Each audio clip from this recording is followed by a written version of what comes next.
Good morning, great Americans. It's another great American video from the bunker in Kentucky. This video is just a quick booster shot and a reminder of something that I have told you several times before. But this, I have to remind you, we have to, I don't know, you have to tie a little string on your finger or put on a little bracelet or put a sticky note on your computer or something to remind you every day that you are in a civil war, an immortal, never-ending guerrilla war between good and evil. And this war has been going on for a while, but it really started in earnest with the election of Trump a few months ago. We are now in it up to our necks, and we better be in it to win it, or else we lose our whole country, and all of the future generations will live in tyranny and oppression. Okay, the forces of evil on the left are they're at it. They're at it now. We won Trump. Trump won, and we had a pretty nice little for a few months here. Things are pretty nice, but I already see the forces of evil and being magnified by the fake news liars. How it's already chipping away at the war effort. I already see it. People are wavering and people, because you got to remember a couple of things. Fake news is these people like CBS News, ABC News, CNN, they give this sort of air or this sort of appearance or this sort of impression that they are this big news organization. They're nobody.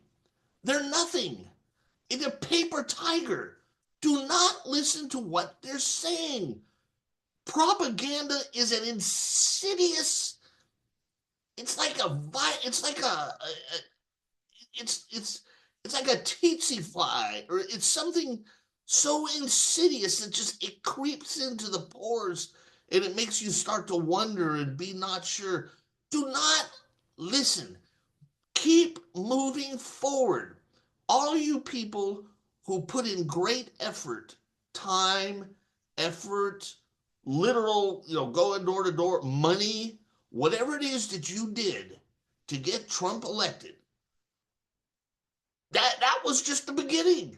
You have to keep doing it, and you have to do it twice as much now because Trump needs massive support. He's doing way more. He is trying to accomplish the work that would normally take 5 presidents, and he's going to try and get it all done in one term.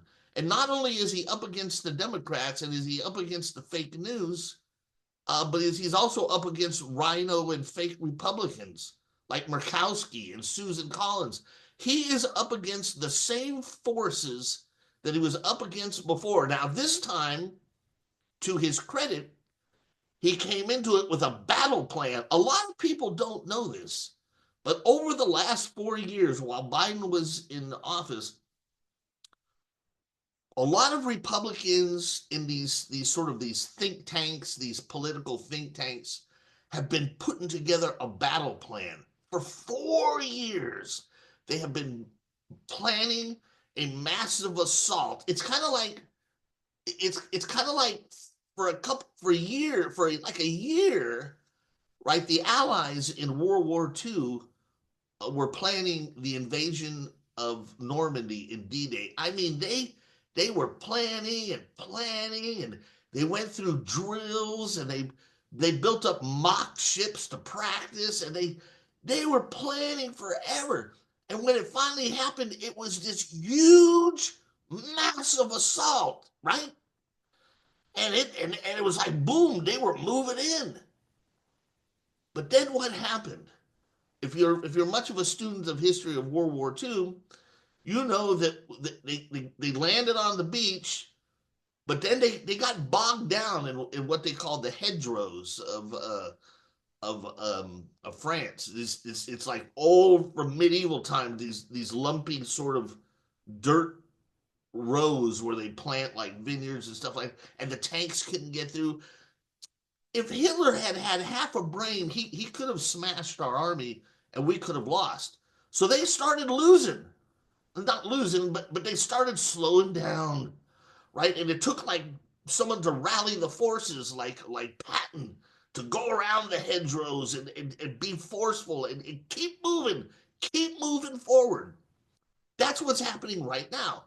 Trump came out with a bang, like D-Day, but now is he's in the hedgerows now. You got these activist judges shooting him down, and you got the rhinos shooting him down. You got the fake news just telling massive amounts of lies, and the troops in the field, us, some of us are starting to get a little wobbly in the knees. And I'm telling you, do not let that happen. Do not listen to the fake news. The people at CNN, man, ABC, CBS, CNN, all those cats, they're not news anymore. They are not news anymore. They are now 100% propaganda for the leftist, Democrat, Marxist regime. And you just can't listen to those people. If you have to pick one news station to listen to, I'd probably recommend Newsmax. They seem to be. There was a time when I would have said Fox News. Fox News is still very good, but Fox News fucks up once in a while too, man. I mean, they're good, but I mean, they're not fake news like CNN, but they have their bad moments. I would say Newsmax is a little better than Fox News. But anyway, so my point is, we are in a civil war, which also happens to be a battle between good and evil. Now, I'm not saying Republicans are saints and they're all good. I mean, we all have our faults, but the Democrats are definitely evil. Evil. Okay, the Democrat Party of John F. Kennedy and Harry Truman, and it's gone. It doesn't exist anymore. Those people are gone. Any person with the slightest bit of ethics and morals has left the Democrat Party. The only people left in the Democrat Party are people who embrace all manner of evil. And I do mean evil. When you support mutilating children's genitals in the name of transgenderism, you are evil. What you don't even have to be religious to know that. But if you are religious, if you're a Christian, you remember what Jesus said about hurting children or leading children into sin. Now you can argue what the greatest sin is in the Bible. What's the worst sin of all? And murder comes up. Obviously murder's bad. Abortion, murder, right? That's something else the Democrats promote, right? And you can come up with a handful of good candidates for the biggest sin in the Bible. But there's one thing for sure: Jesus went out of his way to tell you what would happen to you if you hurt the little children and you cause them to sin. It's an interesting choice of words. Lead them into sin, right? What do you think these grooming Democrat teachers are doing in schools when they give pornography? I just can't imagine it. Why isn't America more outraged? They give pornography to little children. I'm not talking about high school kids, but that's inappropriate too. But I'm talking about elementary school kids. Pornography on how to have gay sex and how to have regular sex to little elementary school kids. And then when a group like Moms for Liberty comes along and tries to get that filth out of there, they have the nerve to call Moms for Liberty fascists.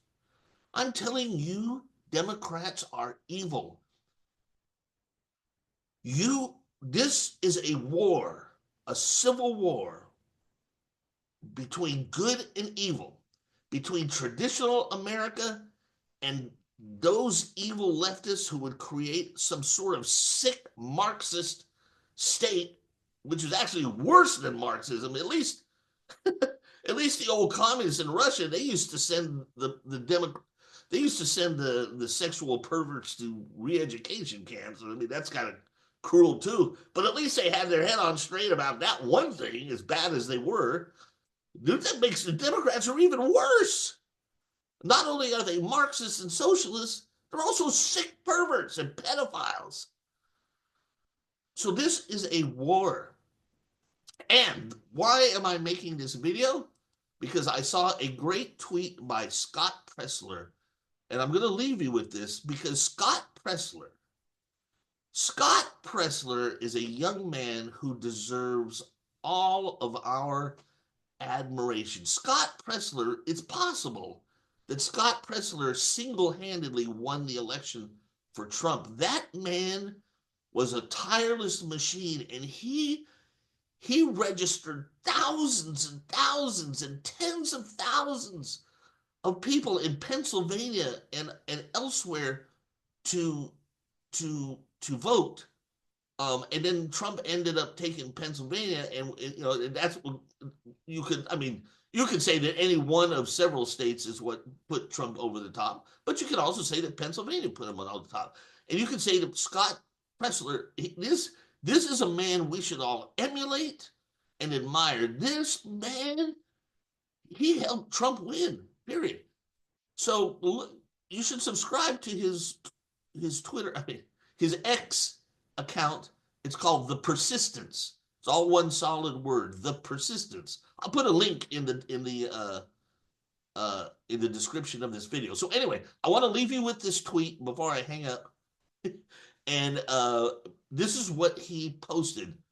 So as I am making this video right now, this tweet by Scott Presler, The Persistence, is 6 hours old. So it's pretty brand new.